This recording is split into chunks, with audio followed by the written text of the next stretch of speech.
Esta audición es parte de la red de programas del Concilio Internacional Una Cita con Dios, bajo la dirección del pastor evangelista José Luis Soto, fundador y presidente. Su visión es la de alcanzar a todo el pueblo hispanohablante para Cristo. Hay una fuente que está fluyendo. Esa fuente es Jesucristo. Ven a beber de ella. Sentirás alivio en tu diario vivir. A continuación, el mensaje de hoy, en la voz de nuestro pastor y fundador, José Luis Soto. Y allí se metió en una cueva donde pasó la noche. Y vino a él palabra de Jehová, el cual le dijo: ¿Qué haces aquí, Elías? Él respondió: he sentido un vivo celo por Jehová, Dios de los ejércitos, porque los hijos de Israel han dejado tu pacto, han derribado tus altares y han matado a espadas a tus profetas, y solo yo he quedado, y me buscan para quitarme la vida. Él le dijo: sal fuera y ponte en el monte delante de Jehová. Y he aquí que Jehová pasaba, y un grande y poderoso viento que rompía los montes y quebraba las peñas delante de Jehová. Pero Jehová no estaba en el viento. Y tras el viento un terremoto, pero Jehová no estaba en el terremoto. Y tras el terremoto un fuego, pero Jehová no estaba en el fuego. Y tras el fuego un silbido apacible y delicado.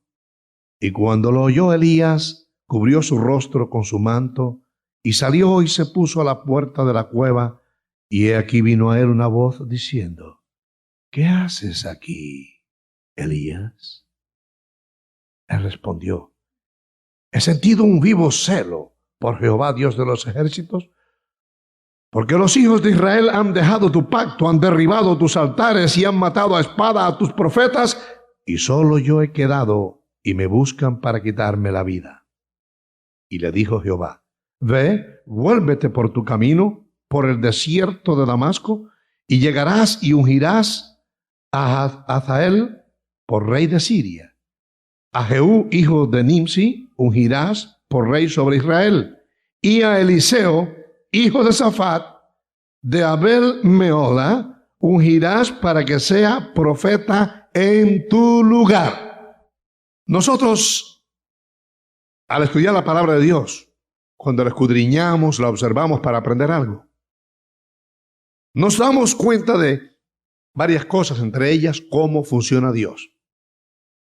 Lo conocemos en su relación con otros siervos, cómo actuó, con otros pueblos, cómo actuó. Y como Él es el mismo ayer y hoy por todos los siglos, podemos aprender de Él bastante. En este caso, en esta porción que hemos leído, aprendemos. Quiero poner el título: ¿dónde está Dios? Y en el tema: el terreno de la victoria con Dios.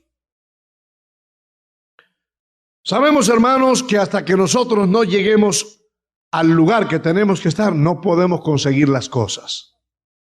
Hasta que no se cruce la frontera, no estamos en Estados Unidos, o viceversa.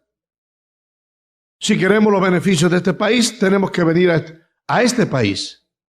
No podemos recibir los beneficios de Estados Unidos estando en México, o en Cuba, o en otro país cualquiera. En el propio territorio es donde recibimos los beneficios del país donde estemos. Las leyes no nos pueden alcanzar si no estamos en ese territorio. Por lo tanto, cuando nosotros queremos depender del éxito y que el éxito nos acompañe y que la prosperidad de Dios nos acompañe, tenemos que estar en el territorio de Dios. No podemos alcanzar los beneficios de Dios y de su reino estando lejos de Dios. No puede un religioso que no ha nacido de nuevo decir: yo soy hijo de Dios porque también creo en Dios. No puede, porque el Señor Jesucristo dijo que solamente aquellos que nazcan de nuevo verán el reino de Dios. Por eso usted ve la diferencia, que en un mismo lugar hay 80, 100 personas, 10 no conocen a Cristo, no pueden hablar de la grandeza. Pero las otras 80 o 90 personas testifican con grandeza que hablaron con Dios, que oyeron a Dios, que el Espíritu Santo los bendijo, que los sanó, que les suplió. ¡Cuántos testimonios hermosos! Y aunque están juntos, tan lejos uno del otro, porque uno de ellos está en el territorio de Dios y el otro está en el territorio de la religión. Analizamos nosotros en el caso en cuestión, caso de Elías, y encontramos al profeta en un terreno donde no tenía que estar. Porque vemos que cuando Adán y Eva pecaron y estaban fuera de su voluntad, él les pregunta, ¿dónde estás tú? Y Adán respondió, es que tuvimos miedo, que estábamos desnudos. Oye, llevas toda la dispensación de la inocencia desnudo y no te habías dado cuenta hasta ahora. Y ahí, claro, tuvieron que confesar que comí el pecado, que la serpiente, que Eva, que en fin, conclusión, todo el mundo fue juzgado por Dios. Pero Dios pregunta al hombre, ¿dónde estás tú? Cuando el hombre está fuera de su voluntad. Porque los que están en su rebaño, en su redil, Dios tiene perfecto cuidado de ellos. Dios nos protege, Dios nos defiende, Dios nos suple. Amén. Por lo cual no tenemos nada que temer cuando decimos que estamos en el territorio de Dios, en el terreno de Dios. Él se encargará de cuidarnos y puedes confiar, manada pequeña, porque a vuestro Padre que está en los cielos le ha placido daros el reino, dijo el Señor Jesucristo. No te preocupes, no tienes que preocuparte por mañana, dijo el Señor, bástale al propio día sus afanes. Pero cuando no estamos en el territorio de Dios, no solamente la duda, pero también el temor y cuántas cosas nos hacerían. Es decir, analizando a los hombres de Dios, lo que les costó su reinado, vemos en diferentes formas como Moisés, por desobedecer a Dios y pegarle 2 veces a la roca, le costó no entrar a la tierra prometida. Dios no cree en títulos grandes, ni en nombres grandes, ni en hombres grandes. Dios hace su justicia, cumple su palabra, y a Él sea toda la gloria y la honra para siempre. Así que si queremos recibir su beneficio, Él no entra a nuestro territorio. Nosotros tenemos que entrar al territorio de Él. El Señor Jesucristo lo puso en esta forma. Yo soy la vid, yo soy el tronco.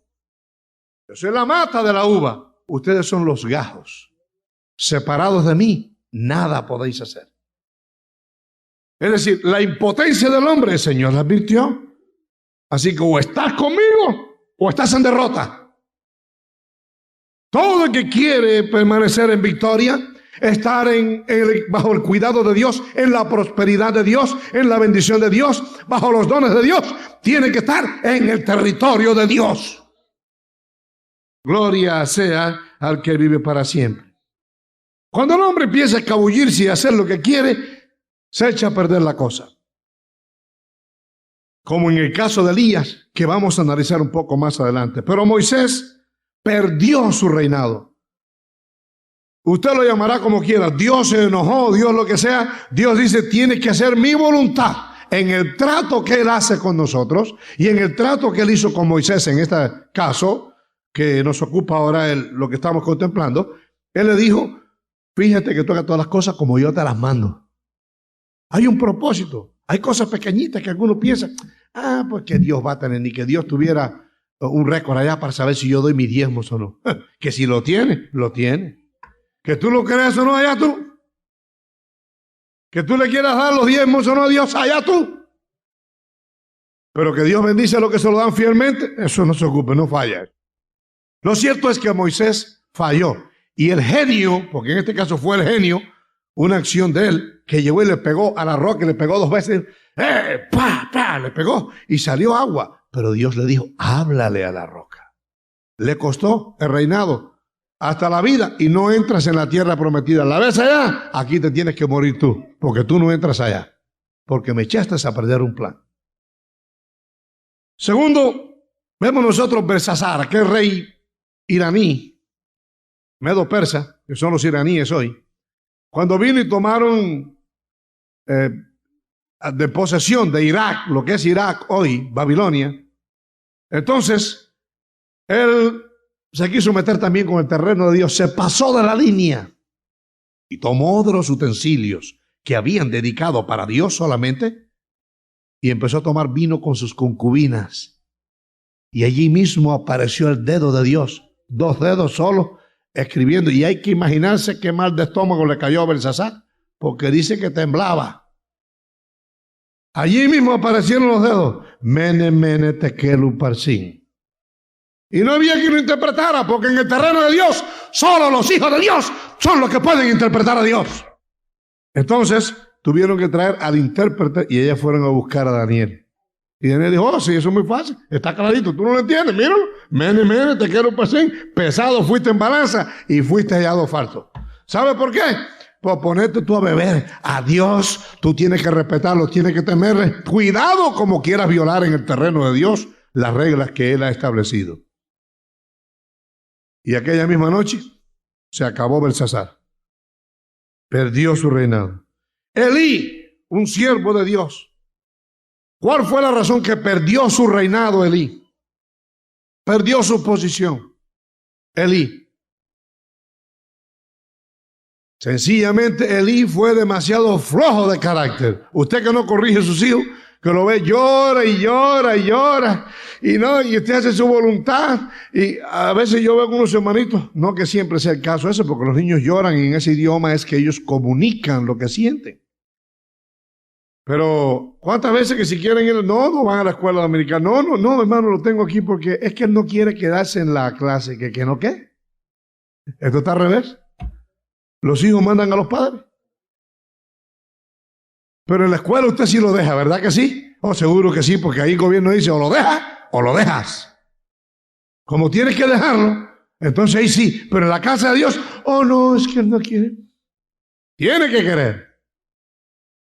Porque la disciplina tiene que imponerse. Dice la Biblia, Dios al que ama castiga. No con odio, no con si son mis hijos. Pero usted tiene que enseñarlo, usted tiene que instruirlo, usted tiene que saber que, en fin, cuántas cosas pasan. No solamente eso, sino que en la casa ahora vienen a dejar papelitos, semillas por ahí, escribetear todas las cosas de Dios, encochinar esto que usted lo ve al lado suyo y no hace nada. No te preocupes, así van a ser respondidas tus oraciones también. Dios no está nervioso ni apurado. Pero yo estoy seguro que muchas familias tienen problemas y que Dios les responda por el comportamiento de sus hijos en su casa. Destrozan, acaban, hacen, van al baño, rompen la baba, hacen acá. Y usted no ha tomado el tiempo para decirle a su hijo en su casa, por temor a Dios, porque no tiene mucho temor a Dios, de que en la casa de Dios tiene que tener mucho cuidado a donde quiera que se meta, porque están los ojos de Dios. Acá, estos son los intereses de Dios. Y el niño tiene que aprender que si está en el baño, Dios está. Y si está en la cocina, Dios está. Y si está en los bancos, Dios está. Y que las cosas de Dios hay que cuidársela con mucho celo. Y yo me pongo a mirar esas cosas y digo, qué poca instrucción tiene este niño en su casa. No le han enseñado, no han aprendido los padres, porque el niño no sabe. Pero no han aprendido, óigame, que con Dios hay que tener cuidado. Que Dios no cambiará sus conceptos por los conceptos nuestros. Él dice, porque vuestros caminos no son mis caminos, ni vuestros pensamientos son mis pensamientos. Tenemos que entender que nosotros tenemos que entrar en el terreno de Dios. Tenemos que entrar al terreno de Dios como se entra al terreno de Dios.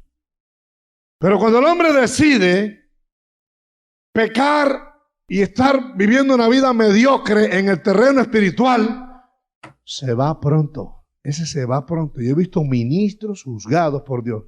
Se han ido tan prontitito. Y después hemos podido ver que con Dios no se juega. Ahora en nuestros tiempos.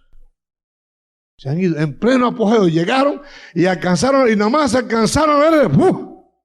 El Señor se lo llevó. Una enfermedad extraña que ni sabían lo que era. Y se fue. Y yo no acepto eso. Oh, no, que va. No, güey. Pero tienes que estar bien con Dios. Estoy hablando de los siervos de Dios, de los pastores como yo, de los evangelistas, de los que predicamos la palabra de Dios. Entonces, tenemos que entender que tenemos que estar en el terreno de Dios. Además de Saúl, de Elí, Saúl. ¿Fue desechado Saúl?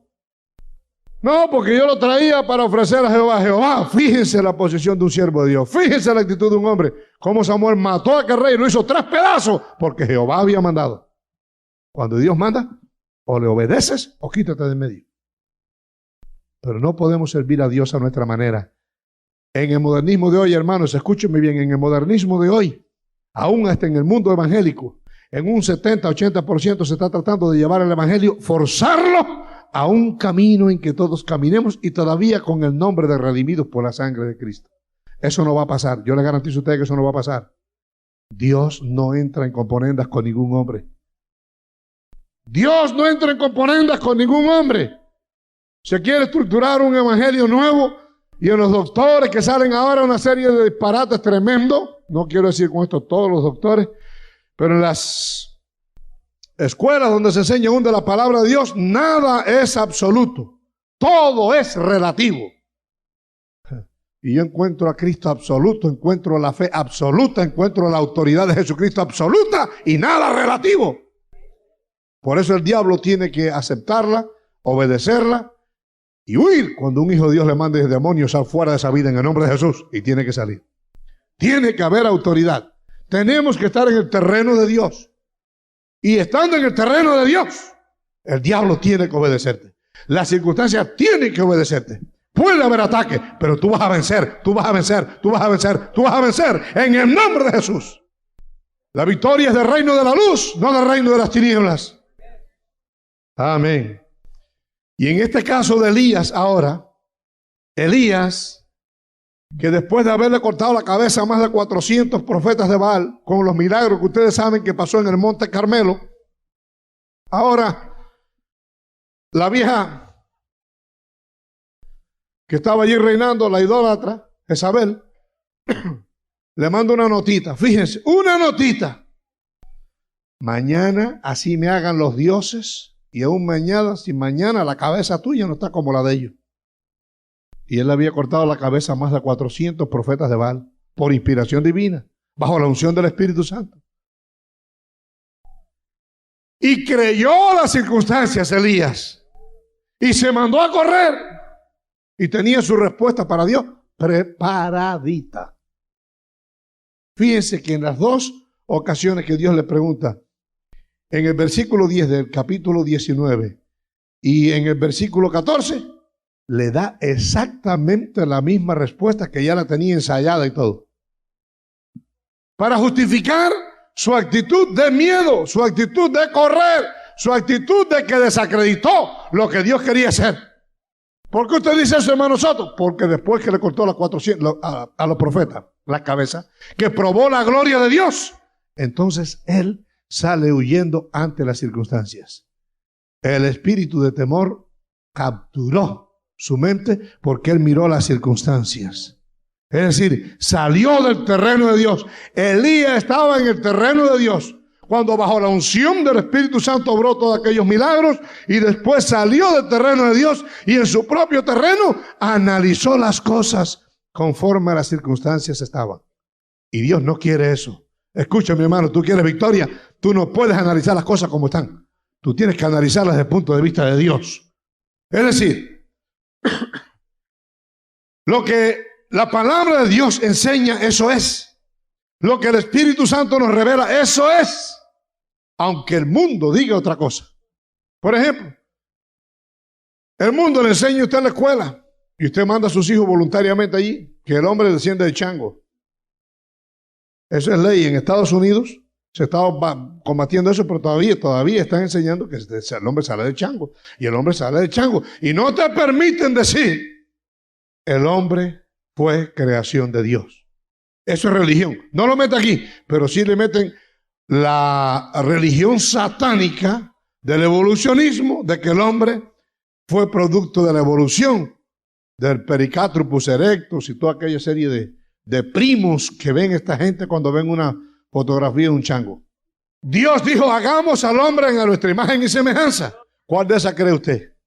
Fíjense que son los religiosos y aceptan que el hombre viene del chango y después van a la iglesia a confesarse. ¿Se han visto cómo el hombre no quiere usar ni su inteligencia? Después va a la iglesia allí para que lo confiese y le perdonen, creyendo entonces que hay un Dios. Pero en cuanto a la creación de los hijos, piensa que hubo un chango. Por eso vino en mi mente una vez más aquel erudito que decía que descendían de los changos, y el vendedor de periódicos que se había convertido al evangelio. Se encontraron en la guagua, decimos nosotros, en el ómnibus, y empezaron a discutir. Y hasta que el muchacho dice: que usted no sabe ni el Padre Nuestro. Seguro que sí. Padre Nuestro que estás en el cielo, santificado sea tu nombre. No, usted está fuera de orden. ¿Por qué? Porque usted no puede decir eso, solo puedo decir yo. Porque para mí ese es mi Padre. Usted tiene que orar así: Padre mono que estás en la selva. Si estamos en el terreno de los hombres, óigame, cuánta basura sacan. Y la cambian y la vuelven y la... En fin. Nosotros, como humanos, como dije antes, nos vamos dejando calentar por las temperaturas del reino de las tinieblas. Pero eso nos va a costar caro.